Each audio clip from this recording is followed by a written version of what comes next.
현재의 공간 구조로는 국가적 난제와 그 위기에 제대로 대처하기 어렵습니다. 어려운 일이지만 국가의 미래를 위해 내린 결단입니다.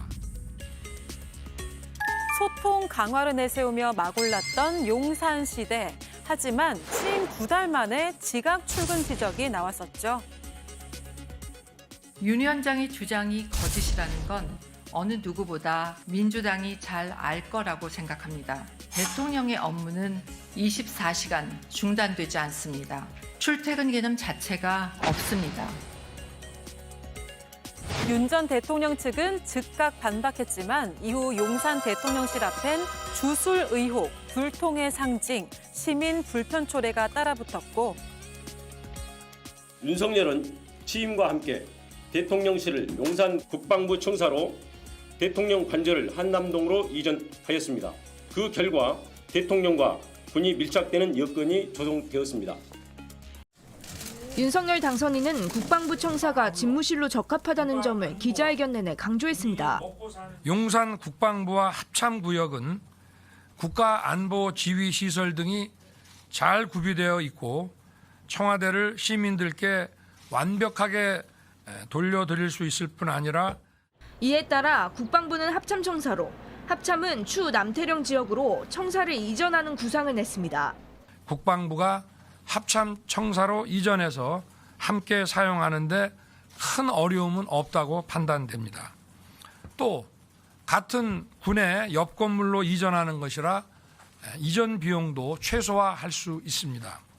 기존 청와대는 임기 시작과 동시에 전면 개방합니다. 경복궁을 거쳐 청와대를 거쳐 북악산으로의 등반로 역시 개방되는 것입니다. 광화문 외교부 청사로의 이전을 선택하지 않은 이유도 밝혔습니다. 광화문 이전이라는 것은 시민들에게는 거의 재앙 수준이라는 생각이 들고 옮긴다는 것도 어렵고 비용 또한 이 전체 비용 합친 것보다 몇 배가 듭니다. 윤 당선인이 설명한 새 집무실은 미국 백악관 웨스트윙을 똑 닮았습니다. 양쪽이 공원으로 둘러싸여 있고 낮은 담장 너머로 국민들이 집무실을 언제든 볼 수 있는 게 특징입니다. 백악관 같이 낮은 담을 설치하고 펜스를 설치하고 대통령이 일하고 있는 이 모습과 이 공간이 국민들께서 공원에 산책 나와서 얼마든지 바라볼 수 있게 한다는.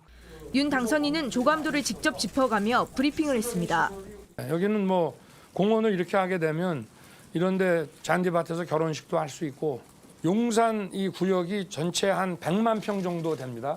집무실로 쓰는 국방부 청사 1층에 프레스 센터를 배치하겠다고도 했습니다. 청와대는 대통령 관저와 비서진들의 업무 공간, 기자들이 있는 건물 3곳이 모두 분리돼 있습니다. 당선인 측은 이 동선을 하나로 모아 효율성과 소통 수준을 높이겠다고 강조했습니다. JTBC 전다빈입니다. 여기까지가 외교, 즉 국외 문제였다면 지금부터는 국내 문제입니다. 이번 도청 의혹으로 대통령실 졸속 이전 논란 다시 불붙고 있는데요. 야권에선 왜 굳이 용산으로 가서 도청을 당하느냐 이런 지적이 나옵니다. 대통령실 옆에 있는 주한 미군 기지 때문에 더욱 그렇다는 주장까지도 나왔습니다.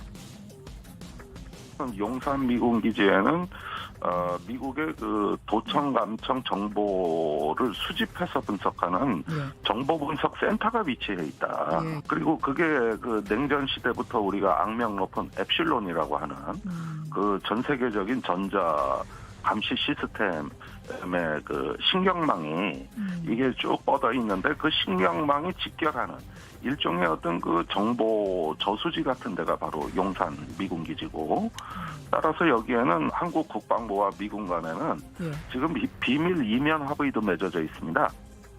네, 이런 의혹이 있었는데도 대통령실을 리모델링하는 과정에서 창문에 도감청 보안 필름 한 장 붙였을 뿐 너무 허술하게 했다는 비판 역시 민주당에서 나오고 있는데요. 여기에 덧붙여서 이 보안조치공사나 리모델링을 한 업체들이 보안을 제대로 준수했는지 철저히 조사해야 한다는 주장도 나왔습니다. 이 업체들 중에는 김건희 여사가 운영하던 코바나 컨텐츠, 여기에 3년 연속 후원했던 사실이 드러나면서 이 특혜 의혹이 불거졌던 히림건축도 들어가 있죠. 결국 민주당 이번 국면에서도 기승전 김건희를 노리는 모습입니다. 정말 여러모로 난제를 만난 대통령실입니다. 대통령실을 정부 출범율에 맞춘답시고 국방부를 대통령실로 급히 꾸리려다 보니 보안을 강화하는 벽면 공사 등을 새롭게 하지 못했고 보안 조치 공사나 리모델링 등도 짧은 기간에 수의계약 방식으로 급하게 이루어졌습니다. 공사에 필요한 자재나 장비에 대한 보안 조치와 확인이 부족했습니다. 공사 인력에 대한 신원조회도 정식으로 하지 못했습니다. 서약서만 받는 방식으로 졸속으로 이루어졌습니다. 그런가 하면 대통령실 이전 공사와 관련한 감사 결과도 오늘 발표됐습니다. 김건희 여사의 코바나 콘텐츠 전시회를 후원한 업체에 특혜를 줬다는 의혹이 일면서 관심이 쏠렸었는데 감사원은 해당 업체가 자격이 없는 업체에 하도급을 주는 것 등은 확인했지만 김 여사와의 연관성은 확인하지 못했다고 밝혔습니다. 그러면서 경호처 간부 비위로 국고 16억 원이 손실됐고 정부의 실수로 3억 원이 과다 지급됐다고 했는데 먼저 감사원 감사 결과부터 강희연 기자입니다. 대통령실은 그간 집무실과 관저 이전 공사 내역을 구체적으로 밝히지 않았습니다. 대통령실 자체가, 대통령 관저 자체가 각급 국가 중요 시설이자 대통령 경호구역으로 되어 있기 때문에 그런데 감사원 감사 결과 급하게 이전 공사를 추진하는 과정에서 대통령실과 정부가 여러 법령을 위반한 것으로 확인됐습니다.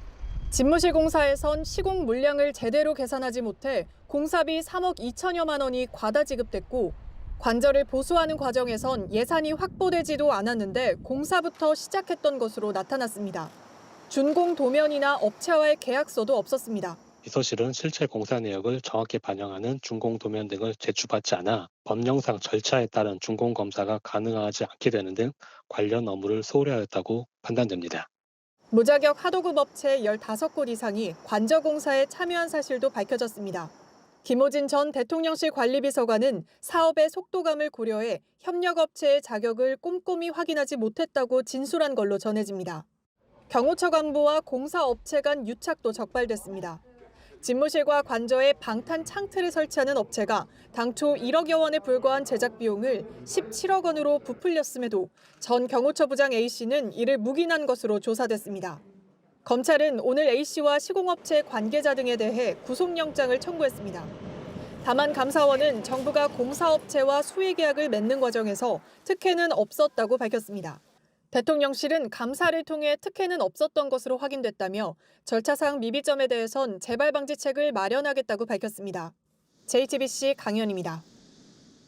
윤석열 대통령은 국민과의 소통을 강조하며 대통령실을 청와대에서 용산으로 옮겼습니다. 하지만 그 뒤로 정작 무속 논란만 여러 차례 일었습니다. 그러면서 경찰 수사까지 진행된 바 있는데 계속해서 구혜진 기자가 보도합니다. 지난해 대통령 관저 선정 과정에 역술인 천공이 개입했다는 의혹이 제기되자 경찰은 수사에 나섰습니다. 앞서 국방부 대변인 출신인 부승찬 민주당 의원과 김종대 전 정의당 의원 등 야권 인사들은 천공이 유력한 관저 후보지였던 육군참모총장 공관과 국방부 서울사무소를 다녀갔다고 주장했습니다. 경찰은 CCTV 등을 확인한 결과 해당 의혹은 사실무근이라고 결론 내렸습니다. 대신 풍수지리 전문가인 백재건 글로벌사이버대학교 특임교수가 육군참모총장 공관 등에 방문한 사실을 확인한 걸로 알려졌습니다. 하지만 대통령 관저를 결정하는 데 민간인이 개입해 풍수지리를 따지는 것이 적절하냐는 비판이 일었습니다. 국회 국방위에서 영내에 민간인의 출입 기록이 없다고 했던 국방부의 거짓말 논란도 일었습니다. 백 교수는 취재진과 통화에서 말을 아꼈습니다. 육참공간 다녀갔다 뭐 이렇게 경찰이 발표한 건 관련해서요. 제가 한 적이 없습니다. 관련 수사는 답보 상태입니다. 의혹을 제기한 부의원과 김 전 의원 등은 지난해 8월 명예훼손 혐의로 검찰에 송치됐지만 아직 기소가 이뤄지지 않은 걸로 알려졌습니다. 백재건 교수는 군사기밀보호법 위반 혐의 등으로 고발됐지만 이후 수사 상황은 파악되지 않았습니다. JTBC 구혜진입니다. 이런 가운데 대통령실을 용산으로 옮기며 쓴 예산이 현재까지 832억 원인 걸로 확인됐습니다. 앞서 윤석열 대통령은 496억 원이면 옮길 수 있다고 했지만 국방부 등이 연쇄 이동하면서 비용이 2배 가까이 불어난 겁니다. 문제는 여기서 더 늘어날 수도 있다는 건데 구혜진 기자의 단독 보도입니다. 외교부는 올해 17억 1,500만 원을 들여 장관 공관의 리모델링을 마쳤습니다. 현재 쓰고 있는 서울 삼청동 공관은 원래 대통령 비서실장의 공관으로 외교 행사를 열기 위해서 정비가 필요했던 겁니다. 이를 위해 외교부는 외교 네트워크 구축비 명목으로 배정된 예산을 끌어다 썼습니다. 원래 해외 인사들로부터 비공개 정보를 수집하는 업무 등에 쓰이는 예산인데 원래 쓰던 한남동 공관을 대통령 관저로 내주면서 엉뚱하게 공관 리모델링에 쓰인 겁니다. 국회예산정책처의 조사 결과 대통령실 이전에 올해까지 집행된 예산은 832억 1,600만 원입니다. 주무부처인 행안부뿐 아니라 연쇄 이동을 해야 했던 국방부와 외교부, 경찰청이 쓴 예산이 합쳐진 금액입니다. 2022년에 대통령 집무실 이전 비용으로 496억 원의 예비비를 배정받았는데 실제로는 2배 가까이 쓰인 겁니다. 경찰청은 대통령 경호부대 이전으로 70억을 넘게 썼고 국방부는 이사 비용으로 118억을 배정받았지만 231억이 늘어난 349억을 썼습니다. 갑작스레 청사와 관저를 빼앗기게 된 각 정부 부처들이 연쇄 이동하게 되면서 쓰지 않아도 될 예산이 낭비되고 있습니다. 이뿐이 아닙니다. 대통령실 이전으로 분산 배치된 국방부와 합참을 다시 통합하려면 2,400억 원 넘게 소요될 것으로 예상됩니다. 현재 타당성 조사가 진행 중인데 이렇게 되면 대통령실 이전 비용은 3,200억대로 불어난다는 계산이 나옵니다. 다만 정부는 합참 이전은 대통령실 이전과는 무관하다는 입장입니다. JTBC 구혜진입니다.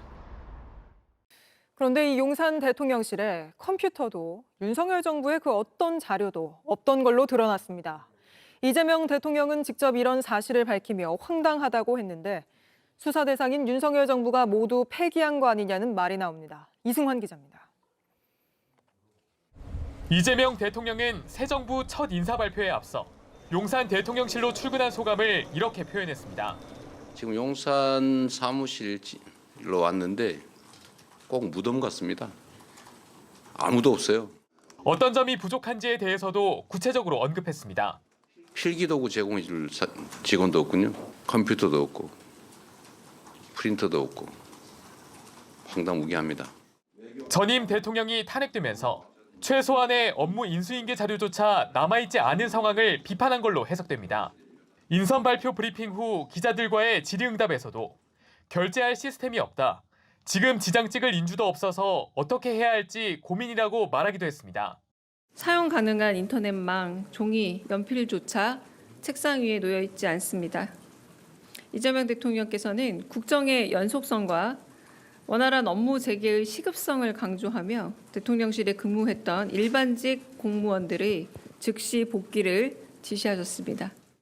JTBC 취재 결과 실제 대통령실 곳곳엔 먼지가 쌓여 있고 문서 등 자료가 전혀 남아있지 않아 새로 출근한 직원들이 혼란스러워하고 있는 것으로 확인됐습니다.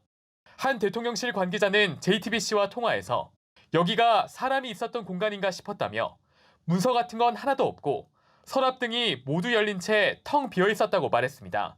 윤석열 정부의 대통령실 직원들은 대통령 선거 직후 총무비서관 등 인수인계를 위한 최소한의 인력을 제외하곤 대통령실을 떠난 것으로 알려졌습니다.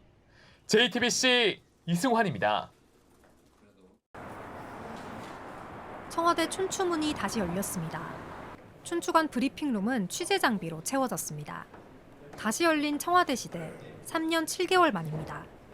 참모진과 언론이 입주를 마치고 업무에 본격 돌입하면서 오늘부터 모든 언론 브리핑이 춘추관에서 진행됩니다. 대통령실 공식 명칭과 휘장, 직원들의 명함도 모두 바뀝니다. 역대 정부와 마찬가지로 본관엔 대통령 집무실과 여민관엔 비서관실과 수석실이 배치됐습니다.